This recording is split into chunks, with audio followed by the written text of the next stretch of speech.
Within every person lies a deep and fundamental desire to feel accepted, a need rooted in the very core of our psychological makeup. From early childhood, we seek the approving look of our parents, the acknowledgement of our peers, and later in life, the validation of society as a whole. The fear of rejection isn't just social discomfort.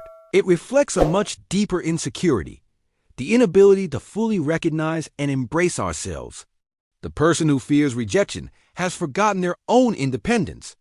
They've handed over their self-worth to the judgment of others.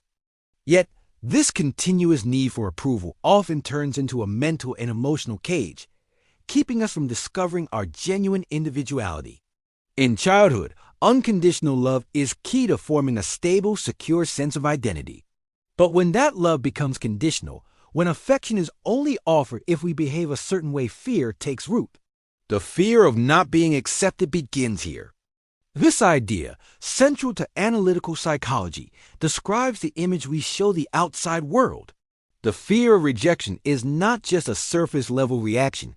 It's the outward sign of an inner struggle, the conflict between our true self and the version of us we think we need to be to receive love. Most of us don't even realize how often we trade authenticity for approval. This fear becomes deeply ingrained in our psyche. It's amplified during our teenage years, when fitting in becomes especially important, and continues into adulthood, influencing our choices, relationships, and how we see ourselves. What truly lasts is the connection we build with our authentic self. The constant need for approval is often an unconscious attempt to fill an internal emptiness, a gap formed from early feelings of inadequacy. We begin to see our worth only through others' eyes, seeking praise instead of developing inner confidence. When we reclaim our inner power by affirming, "I am enough," not because others say so, but because I believe it. It means recognizing that vulnerability is not a weakness, it's a path to authenticity. While it allows us to function in society, it can also keep us from connecting to who we really are. You don't need to change who you are to deserve love. Wanting acceptance isn't wrong, but you want to find freedom until you understand that your worth isn't tee up for negotiation. But it is also the path to real connection, the kind that happens when we show up as we are, without pretense. That kind of connection feeds the soul, not the ego. Let go of the tiring need to be validated by others. Embrace the parts of yourself you've hidden out of fear. Show kindness to the younger version of you who learned to stay quiet to feel safe. And remember, true freedom doesn't come from being accepted by others, but from fully accepting yourself. But what is rejection, if not the refusal to accept a part of ourselves we haven't yet made peace with? Today, I invite you to start a journey of self-awareness, path that asks you to look honestly into your inner world and free yourself from the burden of needing validation from others. To understand where the fear of rejection begins, we must look to our earliest memories, when our need for love and approval first started shaping how we see the world and ourselves. We're told that good grades, parental praise, and peer acceptance define our value. As long as we look outward for confirmation, we'll stay vulnerable, our self-esteem rising and falling with others' opinions and moods. Over time, we begin to believe that we must meet others' expectations to be loved. And without knowing it, we fall into the trap of thinking that enough praise will finally make us whole. If they cry too much, they're told to stop. If they express anger, they're punished. If they're too playful, they're asked to settle down. To feel safe, they begin to hide parts of themselves. This is the beginning of self-repression. From birth, we are relational beings. We rely on the care and presence of others to survive. Very early on, children start noticing how others respond to them. To protect themselves, they create a persona, a kind of mask that helps them fit into the world. The more we try to be accepted, the more we distance ourselves from our real feelings, wants, and needs. The danger lies in how unaware we are of this adaptation. The anxiety we feel about rejection isn't a weakness.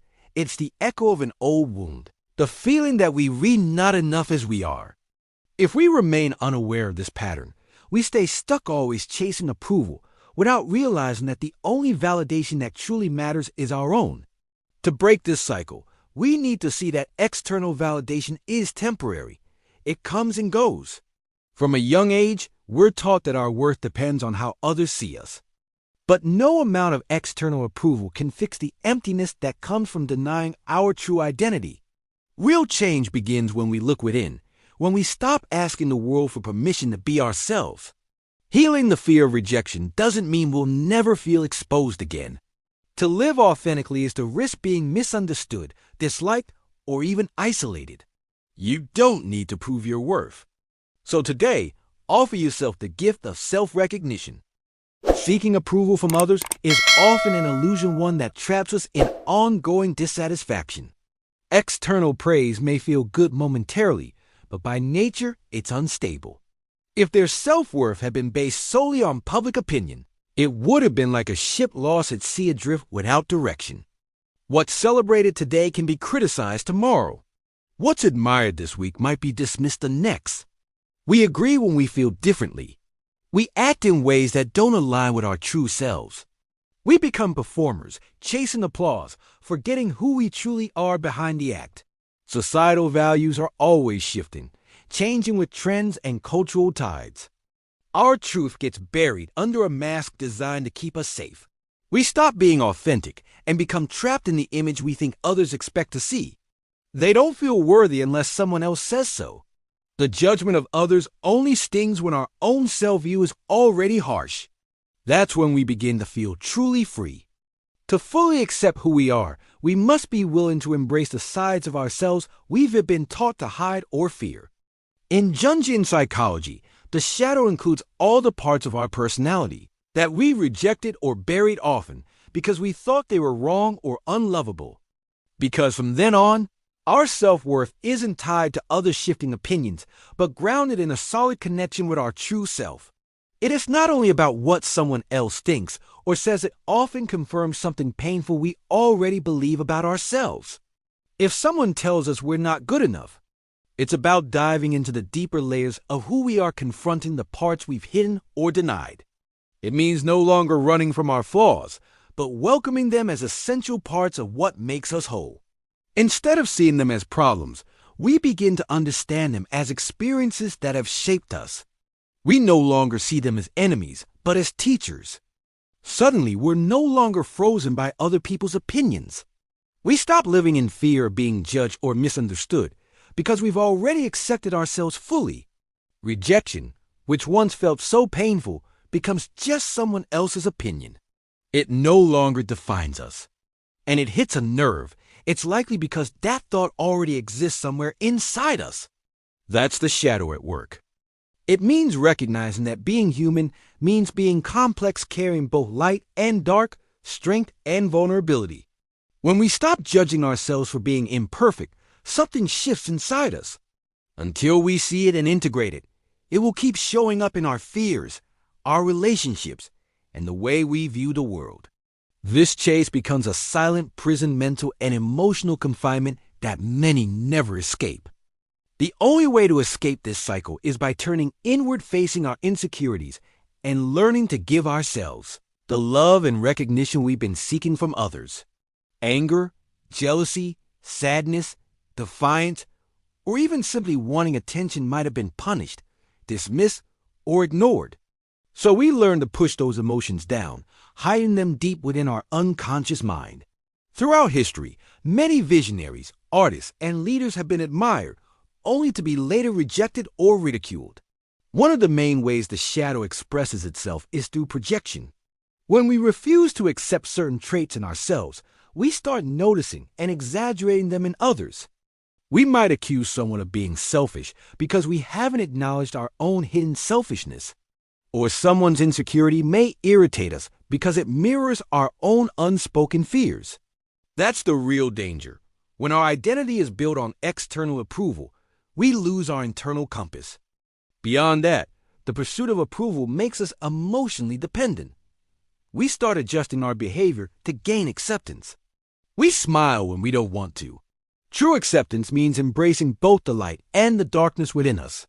Only by accepting all parts of ourselves, our strengths and flaws, our virtues and faults, can we begin to experience genuine freedom, inner peace, and self-acceptance. Gradually, we drift further from who we are. But here's the deeper truth. The problem isn't that others reject us, it's that we reject ourselves. Most people desperately seeking approval are doing so because, deep down, they haven't accepted themselves. They don't believe they're enough. If we haven't learned to value ourselves, we'll forever depend on others to do it for us. So the real question isn't, why don't they accept me? But, why haven't I accepted myself? External approval can never fill the emptiness left by self-rejection. The love, approval, and recognition we've always chased from others, these lose their grip on us the moment we stop seeking validation from the outside world. On this inward path, we inevitably encounter a powerful idea, the shadow. From an early age, we're taught sometimes subtly, sometimes harshly, what's considered good behavior. But what we repress doesn't vanish, it lingers. It shows up in surprising ways, through our emotional reactions, fears, and judgments of others. This is also why rejection cuts so deeply. To grow and evolve, we must stop avoiding the shadow. We need to face it, not flee from it. Overcoming the fear of rejection requires a deep and transformative process, shadow integration. This isn't just about facing surface-level fears. Integrating the shadow doesn't mean acting on our worst impulses or embracing harmful behavior. We start accepting our vulnerability, our anger, our insecurities, and all those hidden desires we tried to suppress. Once we reach this deep level of self-acceptance, our perspective on the world transforms. We stop pretending, we stop hiding, and most importantly, we stop abandoning ourselves just to be accepted by others. Embracing the shadow is one of the bravest things we can do. It's not easy, it's raw, uncomfortable, and sometimes painful. But through that discomfort, we find freedom. We start showing up as our real selves, authentic, without apology. It's the deep, lifelong process Carl Jung called individuation, the journey of becoming our true self. It's not just about maturing or growing up. We're taught that fitting in is safe and standing out is risky. So we start to suppress parts of ourselves. We mold ourselves in the versions we think others will accept. And bit by bit, we lose touch with who we really are. It means being okay with being misunderstood, rejected, or even alone at times. It means standing firm in your truth, even if no one applauds. It's about peeling back layers of conditioning, roles, and expectations to uncover who we really are. When we truly understand that our worth doesn't depend on belonging everywhere, we begin to breathe easier. We stop chasing approval and no longer compromise our values just to fit in. We come to realize that a person's value isn't defined by their ability to gain acceptance, but by their ability to remain true to themselves. We stop needing validation from others because we've already given it to ourselves. We become emotionally self-reliant. And in that authenticity, we find true peace. This is the beginning of individuation. You no longer seek constant affection or recognition because you've learned to appreciate yourself, because you finally return to your own center. You are not defined by your mistakes or your setbacks. You are a reflection of everything you've endured. When you stop hiding your contradictions and start accepting them, you grow into someone more grounded and authentic. They hold no real power unless you give it to them. Remember, much of what people say about you reflects their own pain and insecurity. Even the parts you've been taught to view as weak, flawed, or shameful are meaningful aspects of your humanity. Your value isn't based on popularity or approval. It lies in the strength of your relationship with yourself. And when you genuinely care for yourself, rejection no longer holds power over you. Be open to being misunderstood. Be brave enough to be yourself. Subscribe to the channel, turn on notifications, and pass this video along to someone who may need to hear these words. There may be someone out there facing the same doubts or fears, and your act of sharing could be the encouragement they've been hoping for. In quiet moments, free from outside pressure, you can finally hear your own voice. You can ask yourself what you truly need, without outside expectations. This is where emotional independence begins, not by shutting others out, but by learning to rely on your own support. Realize that imperfection is not a problem to fix, but a truth to embrace. The most reliable companion they ever needed was already within them, the integrated, conscious self. It's not about becoming someone new, it's about breaking free from the beliefs that kept you from recognizing your own value. You are not broken. You are not too much. Nor are you not enough. You are whole, even with your scars. Whether through meditation, journaling, creative expression, or anything that allows you to connect with your inner self, these aren't just pastimes. They're doorways to deeper understanding. You are worthy not because someone tells you so, but because you exist. The only acceptance that truly matters is the one you give yourself. Emotional independence isn't about quick fixes or surface-level inspiration. It's not an act of ego, it's an act of awareness. When you no longer seek approval from others, you find real freedom, not because you stop caring, but because you finally learn to offer yourself the love and validation you've long searched for. It's the deliberate choice to live in harmony with your true nature, regardless of how others respond. It's about choosing authenticity over approval, honesty over conformity. We take on beliefs and values that may not reflect who we are just to avoid being left out. You find purpose not by chasing acceptance, but by living truthfully as yourself. So walk the path of self-differentiation, not out of pride or ego, but because staying true to yourself is the only way to fully experience life. It calls us to turn inward, to find who we are when we're not influenced by the crowd. It challenges us to live in alignment with our own truth, even if others disagree. We become echoes of the world around us instead of living as the distinct individuals we were meant to be. It challenges us to find the identity that arises from within. It asks, who am I when I stop trying to please everyone? What do I truly believe beyond what I've been told? What do I want when I silence the voices that tell me what I should want? Individuation asks us to let go of the identities others gave us, identities shaped by family, culture, and society. Since childhood, we've been shaped by collective influence seeking approval from parents, teachers, peers, and eventually, society. But this acceptance comes at a price. We sacrifice our uniqueness to be liked. Individuation is the process of reclaiming that individuality. That path isn't easy. Being true to yourself in a world that constantly tries to change you takes courage. Not everyone will like you. Not everyone will understand you. But that's the cost of authenticity, and it's a cost worth paying. Because the peace that comes from being authentic is unlike anything else. When you stop basing your self-worth on external opinions, you become free. To individuate is not to rebel against society or isolate yourself in some illusion of being above others. From this grounded place, life begins to feel different. You feel centered, certain, whole. Those who follow this path often find they were never truly alone. This journey towards self-worth without relying on outside validation starts with one powerful shift, changing how you see yourself.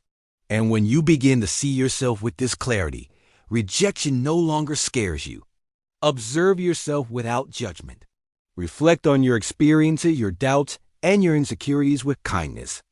Don't abandon yourself. True self-love doesn't come from being flawless. It comes from full acceptance. Acknowledge your shadow.